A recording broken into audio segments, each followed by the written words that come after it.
네, 안녕하십니까. 포티매저 달링입니다. 9월 18일 추석 연휴 기간인데도 너무 덥습니다. 건강 조심하세요.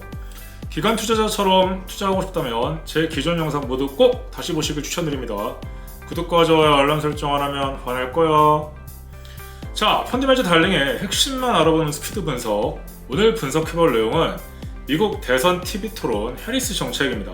하나증권 전규원 위원 보고서 함께 보겠습니다. 해리스 부통령이 9월 11일 날 방송을 했었는데요. 해리스 미 부통령과 트럼프 전 대통령의 첫 대선 TV 토론이 열렸었죠. 해리스는 침착한 목소리로 트럼프를 공격했고, 트럼프가 이에 수차례 발끈하면서 해리스의 저력을 확인할 수 있었습니다.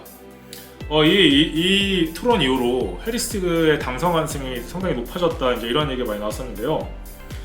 대통령직을 수행할 수 있는 신체적인 또는 정신적 건강성, 정직함 등에서 해리스 후보가 모두 압도적인 우세를 기록했고요. 유권자들이 중요하게 생각하는 경제와 이민 정책에서는 아무래도 트럼프보다는 약간 열세였던 상황입니다. 해리스 후보의 주요 경제정책 공약은 요약하면 이렇습니다. 중산층 지원과 물가 안정에 주력하겠다.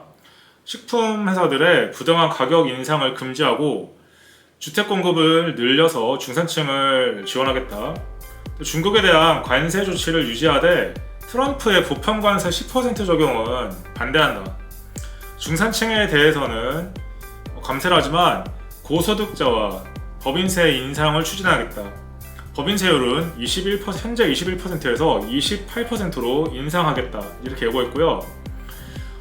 전체적인 결론은 미국 경제의 단기적인 관점에서는 트럼프의 경제정책이 유리합니다. 왜냐하면 법인세율을 현행 21%에서 15%로 인하하면서 기업들이 자본 투자를 많이 하게 해서 GDP를 끌어올리겠다는 얘기인데요. 하지만 트럼프 정책이 이행이 되면 미국의 재정 적자 부담은 상당히 급증할 것입니다.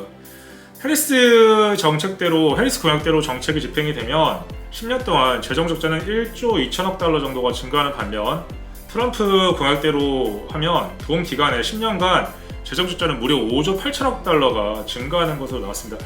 한화로 대충 한 6,500조 정도 되는 돈이죠. 트럼프 경우 법인세 인하를 하면 세수 확보가 어렵기 때문에 이런 일이 벌어진다는 얘기고요. 다음 이 페이지를 보시면 7월 21일 날 조 바이든 현 미국 대통령이 사퇴를 시사했죠.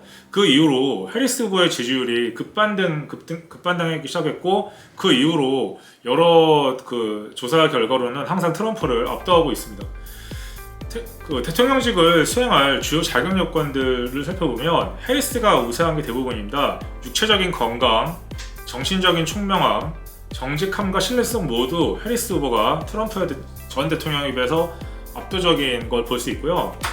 하지만 지금 분석한 결과를 보면 트럼프가 우세인 점은 이민 문제, 멕시코에 장벽을 쌓기 시작했었죠. 이민 문제와 경제 잘 할 수 있다는 거, 중국의 팔을 비틀어서. 그 다음에 이스라엘과 하마스 전쟁 같은, 또 우크라이나 러시아 전쟁 종식시켰다, 이런 면에서는 트럼프가 높은 점수를 받았고, 해리스가 우월한 부분은 민주주의에 대한 보호, 미국은 민주주의 국가죠. 헬스케어, 낙태, 인종 갈등 이런 걸로 다 해리스는 상당히 우위에 있었던 걸로 결론이 났습니다.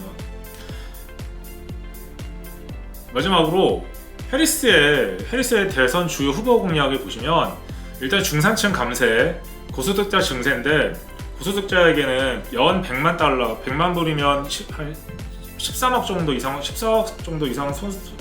소득자에게서는 장기 자본 차익에 대해서 28%의 자본수입세를 징수하겠다고 했고, 법인세율은 현행 21%에서 28%로 인상하기로 했습니다. 또 식품 대기업들이 함부로 식료품 가격을 올리지 못하겠다고 했는데, 이건 제 예전에 지난 라이브 방송 참고하시면 그대로 제가 말씀드렸습니다.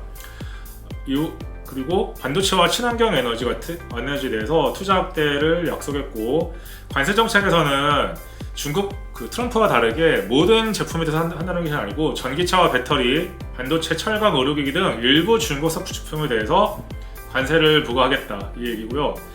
또 우방과 협력 관계를 트럼프와 다르게 고립주의가 아닌 우방과 협력을 강화하겠다는 얘기와 동맹국과 협력 강화하겠다, 그다음 친우크라이나 정책을 추구하고 있고요. 나토도 트럼프와 다르게 나토의 방위비를 뜯어내지 않고 나토를 중심하고 나토와 함께 간다 이런 얘기 있었습니다.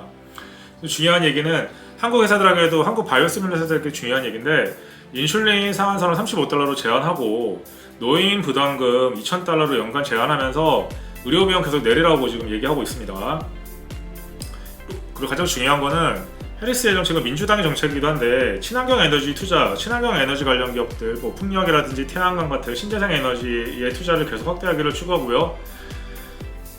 약간 특징적인 거는 트럼프가 화석연료를 중시하지만 민주당의 정강과 좀 다르게 천연가스도 당분간은 깨끗한 원료이기 때문에 100% 청정에너지 전환을 시행하되 중간에 천연가스를 가교 연료로 사용하면서 천연가스도 독려하겠다는 얘기입니다. 그래서 LNG선이나 이런 유무에 대한 발주도 한번 항상 감안해 봐야 될 것 같습니다. 한국 조선회사들에 대해서.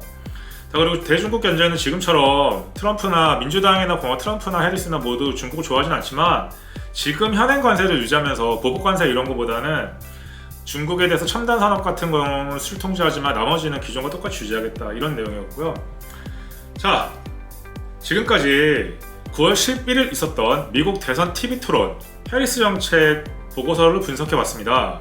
펀드매니저 친구이자 달님과 함께 재미나고 유익한 정보를 얻으셨나요? 11월 있을 미국 대통령 선거 관심 있다면 알아야 할 내용 말씀드렸습니다. 기관 투자자처럼 투자하고 싶다면 제 기존 영상 모두 꼭 다시 보시길 추천드립니다. 좋은 친구가 되려는 마음으로 열심히 영상을 만들어가고 있는 펀드매니저 달님, 구독과 좋아요 알람 설정 안 하면 반할 거야.